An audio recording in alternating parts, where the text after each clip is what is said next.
नमस्कार, मैं जनमत शिवम गौतम। और जिस तरीके से उत्तर प्रदेश में ऑपरेशन क्लीन चल रहा है उसके तहत मुख्तार अंसारी पर कार्रवाई की जाती है, उसके बेटों की बिल्डिंगें ढा दी जाती है और अब इस कड़ी में नंबर आया है अतीक अहमद का। इससे पहले उत्तर प्रदेश सरकार आजम खान की पत्नी तंजीम फातिमा की बिल्डिंग को भी गिराने का आदेश दे चुकी है, जिसके लिए अभी डेट आना बाकी है। 10 सितंबर तक की डेट दी गई है। उससे पहले अगर फातिमा गिरा लेती है तो ठीक है, लेकिन अतीक अहमद और उसके साड़ू की संपत्तियों को बुलडोजर से और जेसीबी से गिरा दिया गया है। ये खबर इलाहाबाद से आ रही है और इलाहाबाद में जिस तरीके से अतीक अहमद का कभी आतंक रहा करता था, उस अतीक अहमद के साड़ू और उसकी करोड़ों रुपए की संपत्तियों को इलाहाबाद प्रशासन ने पूरी तरीके से जमीन दोज कर दिया है, यानी कि धराशायी कर दिया है। और इसकी धमक समाजवादी पार्टी में पूरी तरह से सुनी जा रही है, क्योंकि समाजवादी पार्टी से ही ये व्यक्ति सांसद भी रहा है, विधायक भी रहा है।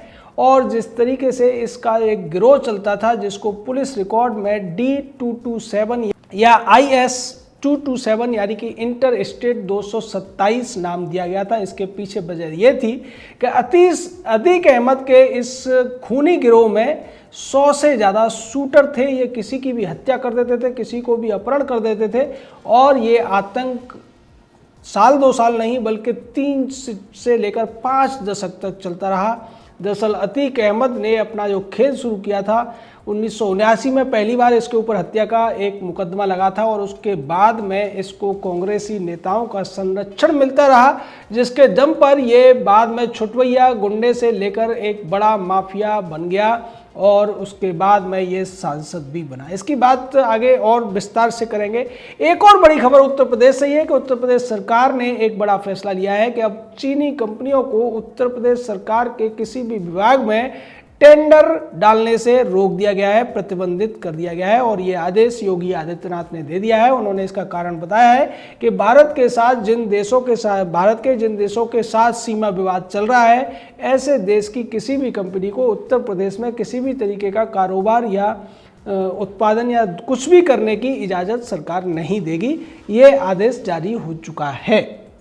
तो चीन के लिए उत्तर प्रदेश सरकार ने यह आदेश जारी किया है और अतीक अहमद जैसे गुंडों के लिए उत्तर प्रदेश सरकार पहले से ही ऑपरेशन क्लीन चला रही है। बात कर रहे थे अतीक अहमद की। अतीक अहमद को बड़ा करने में कांग्रेस का हाथ था। चांद बाबा नाम का एक गुंडा पहले इलाहाबाद में हुआ करता था, उसके सामने इसको खड़ा किया गया था और बाद में इलाहाबाद के कांग्रेसी सांसद का इसको पूरा संरक्षण रहा था। इसका एक बहुत बड़ा और काला शर्मनाक अध्याय ये भी है कि 1986 में इसको जब गिरफ्तार किया गया था, उस समय उस सांसद का फोन राजीव गांधी को जाता है और राजीव गांधी का फोन लखनऊ जाता है, लखनऊ का फोन जाता है इलाहाबाद पुलिस को और अतीक अहमद को उसी दिन छोड़ दिया जाता है। यानी कि अगर कांग्रेस और राजीव गांधी ने इसको न बचाया होता तो ये कब का या तो अपने गुनाहों की सजा भुगत रहा होता या फिर किसी एनकाउंटर में मारा गया होता, लेकिन ऐसा नहीं हुआ। और उसके बाद में अतीक अहमद का आतंक बढ़ता ही गया। बाद में इसको समाजवादी पार्टी के मुलायम सिंह का बहुत ज़्यादा मुलायम समर्थन मिला और उसी मुलायम समर्थन की वजह से अतीक अहमद दिन ब दिन खूनी कारनामे करता गया।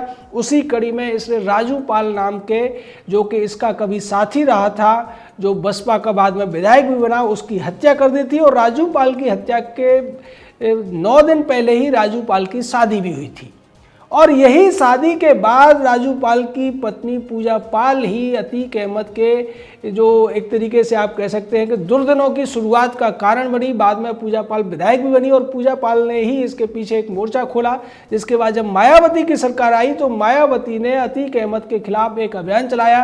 एक दिन में अतीक अहमद के खिलाफ 100 से ज़्यादा मुकदमे दर्ज किए गए, अतीक अहमद और उसके भाइयों के खिलाफ।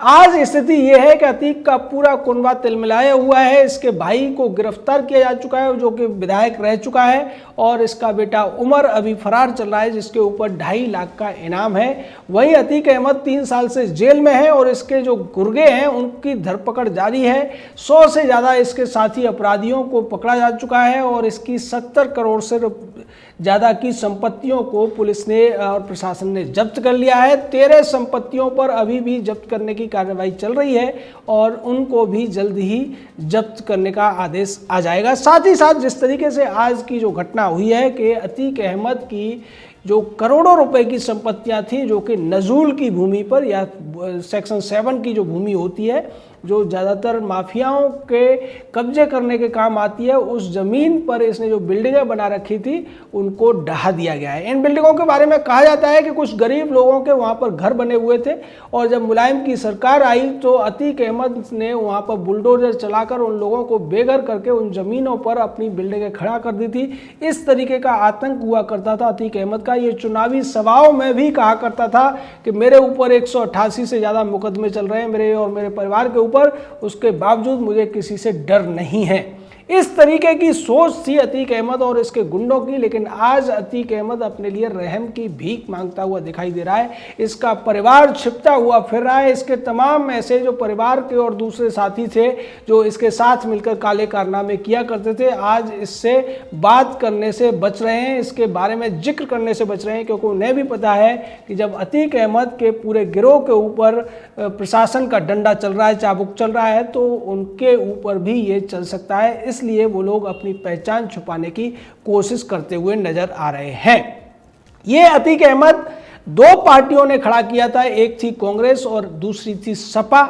आज सपा और कांग्रेस दोनों ही पार्टियां योगी आदित्यनाथ की सरकार पर यह इल्जाम लगा रही हैं कि उन्होंने उत्तर प्रदेश की व्यवस्था को खराब कर दिया है, लॉ एंड ऑर्डर की सिचुएशन को खराब कर दिया है। लेकिन हकीकत तो ये है कि अतीक अहमद का जो 5 दशक का ये आतंक का राज चल रहा था, इसको चलाने में कांग्रेस शामिल थी, उसको बढ़ाने में सपा शामिल थी, और आज सपा और कांग्रेस ही इसके लिए योगी आदित्यनाथ की सरकार को दोषी ठहरा रहे हैं। जबकि योगी आदित्यनाथ की वजह से ही मुख्तार अंसारी हो, अतीक अहमद हो या फिर आजम खान टाइप के सफ़ेदपोश अपराधी हों, इनके अंदर भय पैदा हुआ है। और जिस तरीके से इन सभी के ऊपर पुलिस की कार्रवाई हो रही है, लेकिन इस कार्रवाई में एक बेहतरीन काम किया है योगी आदित्यनाथ ने।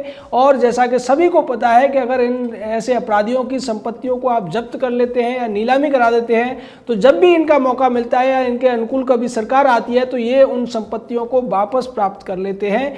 ऐसे जो होने वाली घटनाओं को रोकने के लिए उत्तर प्रदेश सरकार ने नया तरीका ढूंढा है और ऐसी संपत्तियों को जब्त करके नीलाम करने की बजाय ध्वस्त किया जा रहा है, जिससे आने वाले भविष्य में अगर कभी इनके पक्ष में कुछ राजनीतिक दल खड़े भी हों तब भी ये उन संपत्तियों को प्राप्त न कर सके।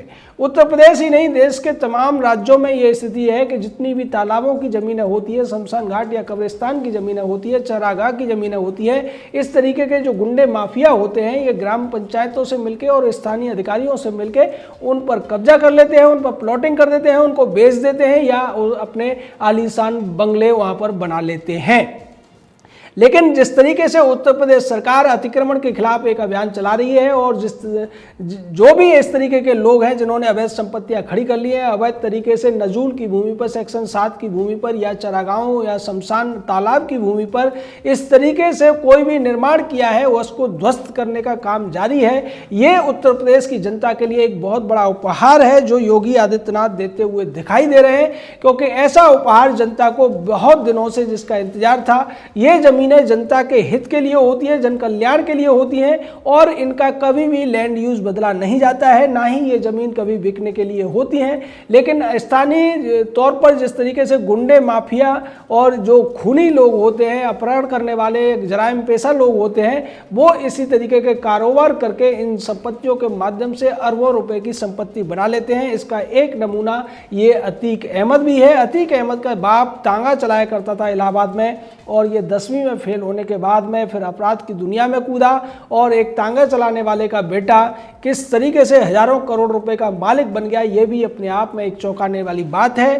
पुलिस की विफलता को दर्शाता है, राजनीतिक विफलता को दर्शाता है और उस समय की तत्कालीन सरकारों के माफियाओं के साथ संबंधों को भी दर्शाता है। जैसा हमने 2 बार जिक्र किया कि एक बार इसको कई दशकों तक मुलायम सिंह ने बचाया और उससे पहले इसको बचाने का काम कांग्रेस का स्थानीय सांसद और कांग्रेस पार्टी के प्रधानमंत्री तक ने किया था। राजीव गांधी के ऊपर भी ये एक काला धब्बा है कि राजीव गांधी के कहने से अतीक अहमद को एक बार छोड़ा गया था। तो अतीक अहमद का भी अब अंत निकट आ गया है। जैसा कि योगी आदित्यनाथ ने कहा था कि उत्तर प्रदेश में काले कारनामे करने वाले खूनी हत्यारे और माफियाओं का कोई स्थान नहीं है और ऐसे लोगों की जो जगह है वो जेल में ही हो सकती है। निश्चित तौर पर अब इस तरीके के लोगों में एक दहशत है और यही वजह है कि जब आजम खान पर कार्रवाई होती है, आजम खान की बिल्डिंगों को तोड़ने का नोटिस जारी होता है, तब मुलायम सिंह का बेटा अखिलेश सबसे ज़्यादा तिल मिलाता है। अखिलेश को यह पता है कि उसी की पार्टी में सबसे ज़्यादा गुंडे, मवाली और माफिया हैं और अगर इस तरीके की कार्रवाई जारी रहेगी तो उसकी पार्टी को सबसे ज़्यादा नुकसान होगा। लेकिन दूसरी तरफ जो दूसरी पार्टियां हैं, बसपा इस पूरे मामले से खुश हो रही होगी क्योंकि बसपा की पूर्व विधायक रही राजू पाल की पत्नी पूजा पाल ने एक अभियान चलाया था और पूजा पाल के अभियान की वजह से अतीक के खिलाफ तमाम मुकदमे भी हुए थे और सरकार भी इस पूरे मामले में सक्रिय हुई थी। लेकिन जब से योगी आदित्यनाथ की सरकार उत्तर प्रदेश में आई है तब के बाद में अतीक अहमद हो या फिर मुख्तार अंसारी जो बसपा का गुंडा रहा है या फिर सपा का दूसरा जो सफ़ेद पोश गुंडा है आजम खान, जिसको लेकर तमाम चर्चाएं तो होती थी लेकिन मुकदमे कम होते थे और पिछले दिनों में आजम खान के खिलाफ भी करीब 100 मुकदमे दर्ज हुए। तो इस तरीके से अब इन काले कारनामे करने वाले अपराधियों के दिन उत्तर प्रदेश में लद गए हैं और उत्तर प्रदेश की जनता के लिए एक अच्छे समय की शुरुआत हो चुकी है। जय हिंद, जय भारत।